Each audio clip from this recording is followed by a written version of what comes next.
তো good morning বন্ধুরা, শুভ সকাল। তো দেখো সবজি কাটতে বসে গেছি। কালকে তো মাংস খাওয়া হয়েছে, আজকে একটু হালকা করেই রান্না করব। তো ওই যে ঘরে ছিল গাঁটি কচু, তো এটা এখন ছাড়াচ্ছি। ছাড়াতে প্রচুর কষ্ট। এই দেখো ছাড়াচ্ছি, মাঝে মাঝে হাতেও ছাড়াচ্ছি, মাঝে মাঝে আবার এরমভাবেও ছাড়াচ্ছি। আর এখানে দেখো কি এনেছে, এই যে কাঁকরোল নিয়ে এলো এখন। তো গাঁটি কচুটা আগেই ছিল, কাঁকরোলটা এখন নিয়ে এলো। তো কাঁকরোল রান্না করব। তো কি রান্না করব দেখবে তোমরা। তো আগে তো কচুটা ছাড়াই, তারপরে। তো বন্ধুরা দেখো কচু কাটা কমপ্লিট। মানে কচু যদি আমি সিদ্ধ করে ছাড়াতাম তাহলে হয়তো আরও তাড়াতাড়ি হয়ে যেত, কিন্তু আমার সিদ্ধ করে ছাড়া না, বেশি এটা কেমন ল্যাদে ভাবতে হয়, সেজন্য ভালো লাগে না। তো এই যে দেখো কচুটা আমি হাতেই ওই জন্য ছাড়ালাম, একদম ছোট্ট ছোট্ট কচু, সেই জন্য একটু সময় লাগলো। তো একটা আলু দিচ্ছি এখন। তো আলুটা দিয়ে তারপর এখানে এই কচি কচি কাঁকরোলগুলো কাটবো। একদমই কচি, দেখেই বোঝা যাচ্ছে, ভেতরে দানা হলে বেশি ভাল লাগে খেতে। নিয়ে এসছে একদম কচি কচি। তো আর আলু দেবো না, একবেলার মতন তো এই আলুটা থাক, এটা ভাজাতে দেবো। তো কাঁকরোলটা আজকে কিন্তু লম্বা লম্বা করে ভাজবো, মানে গোল গোল করে ভাজবো না। দেখতে পাচ্ছ একদম কচি কাঁকরোলটা। তো চলো, আনতে গেছিলো মানে সবজির মধ্যে আনতে গেছিলো চিচিঙ্গা, নিয়ে পাইনি বলে তাই নিয়ে এসে, মানে বাড়ির সামনে, বুঝতেই পারছো বাজার যায়নি, বাড়ির সামনে একটা ভ্যানওয়ালার কাছ থেকে। তো এই কাঁকরোলটা পেয়েছে, সেটাই নিয়ে এসছে। তো বলছে না তোমার প্রিয় কাঁকরোল, ভালোই হলো। বলছে আমার তো প্রিয়, তুমি তো আবার খেতে গিয়ে নাক তুলবা। বলছে তাহলে এরকমভাবে ভাজা করো, তাহলে মোটামুটি খাওয়া হয়ে যাবে। তো এই জন্য এরকমভাবে ভাজা করব। তরকারি করলেও মোটামুটি ও খায়, ওই দানা টানা ফেলে দিই। একটা যে মন থেকে খাওয়া, সেটা তো আর হয় না, এটা খাওয়ার কম খাচ্ছি, আর কিছু না। তো কাঁকরোল ভাজা আমার তো ভালোই লাগে, ভাজা বলো তরকারি বলো। যেহেতু কচুটা তরকারি করব, সেই জন্য কাঁকরোলটা ভাবছি ভাজাই করে দিই, তাহলে এটাও তরকারি করলে বেশ ভালো লাগে খেতে। তো সব করে কাঁকরোল দিয়ে দিই বলো, লেগে যাবে তো, আলু অল্প দেবো। তো চলো সবজি, এইটা একটু দানা আছে ও। তো চলো, কাশি হচ্ছে, কাশতে পারছে না। আমাদের কাশিটা যেন আমাদের ছাড়ছে না, একবার ওর হচ্ছে একবার আমার হচ্ছে। তো চলো, এই তো সবজির মধ্যে এই আজকে কাটাকুটি হচ্ছে। তো এরপরে তোমাদের সাথে একবারে দেখা হবে রান্নার ভিডিওতে। তো দেখতে থাকো, সঙ্গে থাকো বন্ধুরা। দেখো রান্নার ভিডিওটা এখান থেকে শুরু করছি। তো কড়াইতে তেল, কালো জিরা, শুকনো লঙ্কা এখন ভাজাভাজি চলছে, যেহেতু ভাজাটা বসাবো। আর এইদিকে দেখো পাঁপড় কিন্তু আমি আগেই ভেজে নিই, তোমরা জানোই, যারা যারা আমাকে ভালোবাসা দাও, দেখো আমার ভিডিও। তো একটু সামান্য হলুদ দিয়েছি, যাতে এই যে এবার যে কাঁকরোল আলুটা দেবো আমার গায়ে একটু তেল ছিটকাবে না। দিয়ে রাখা কাঁকরোল আর আলু, পেঁয়াজ একসাথে দিয়ে দিলাম। তো চলো সুন্দর করে এখন নাড়াচাড়া করে নেবো। তারপরে কিন্তু একে একে এতে লবণ হলুদ সব দিতে থাকবো। তো চলো একটু হালকা নাড়াচাড়া দিয়ে কিছুক্ষণ পর আবার চলে আসছি। দেখো এই সাইডে কিন্তু কচুর তরকারিটা বসাবো, তার জন্য কড়াইতে তেল দিয়ে জিরে, তেজপাতা, শুকনো লঙ্কা আর একটু সামান্য হলুদ দিয়ে এখন ফোড়নটা ভাজাভাজি চলছে।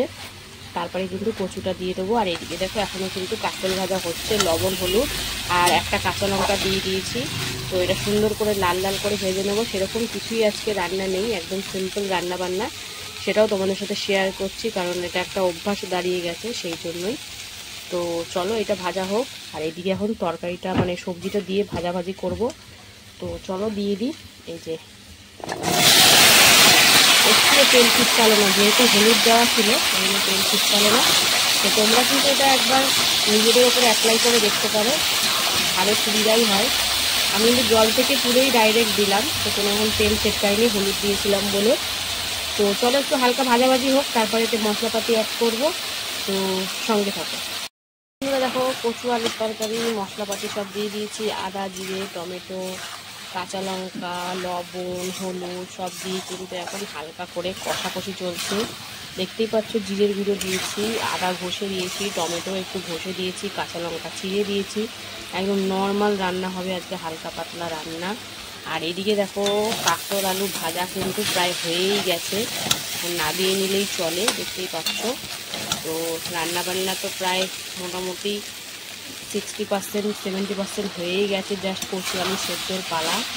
তো চলো এটা কষিয়ে পরিমাণ মতন জল দেবো, তো তারপরে এটা কেমন হয় সেটাই তোমাদের সাথে শেয়ার করব। আর একটু পরে কিন্তু এই কাঁকরোল ভাজাটা নামিয়ে নেবো, এটা প্রায় সেদ্ধ হয়ে গেছে। তো চলো কী করি না করি সবটাই শেয়ার করব।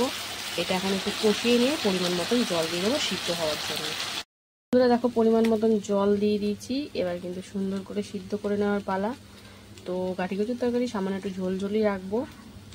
তো চলো এবার অপেক্ষায় থাকছি কখন সেদ্ধ হয়।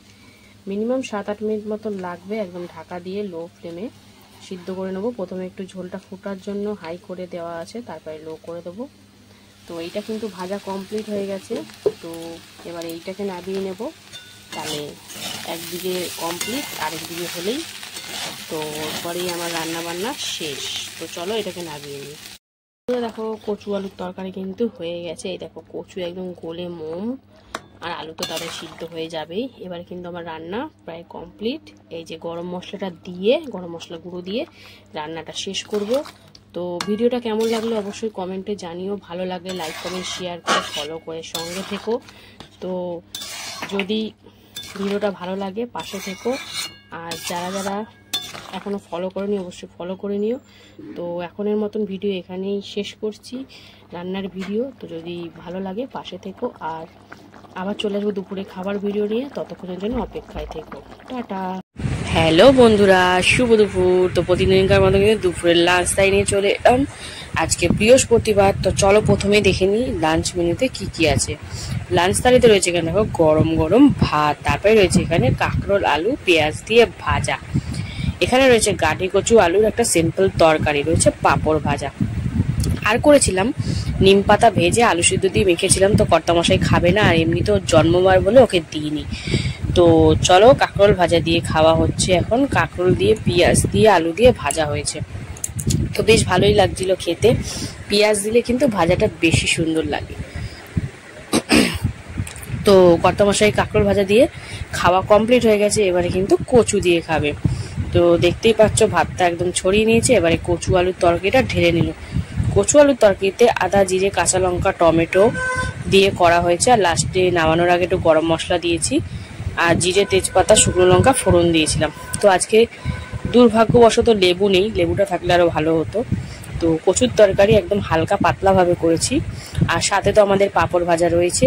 তো এই দিয়ে কিন্তু বৃহস্পতিবার দুপুরের লাঞ্চটা আমরা সবাই সেরে ফেললাম। তো এখানে পাঁপড় ছিল দেখো 2 রকমের পাঁপড়, একটা মশলা পাঁপড় একটা ব্যাট পাঁপড়ের মতন। তো এই দিয়ে মোটামুটি আজকে খাওয়াটা বেশ ভালোই হলো। আর গাঠি কচুর তরকারি বেশ ভালোই লাগে খেতে, সিম্পলভাবে হালকাভাবে করলে। তো তোমাদের কেমন লাগলো অবশ্যই ভিডিওটা কমেন্ট করে জানিও। আর দেখো কর্তামশাই কিন্তু একদম সব দিয়ে পাঁপড় দিয়ে গাঠি কচু দিয়ে আলু দিয়ে একদম মেখে চুকে খাওয়া শুরু করে দিয়েছে, মানে শেষের দিকে। তো ভালো লাগলে লাইক কমেন্ট শেয়ার করো। তো চলো এখনের মতন টাটা।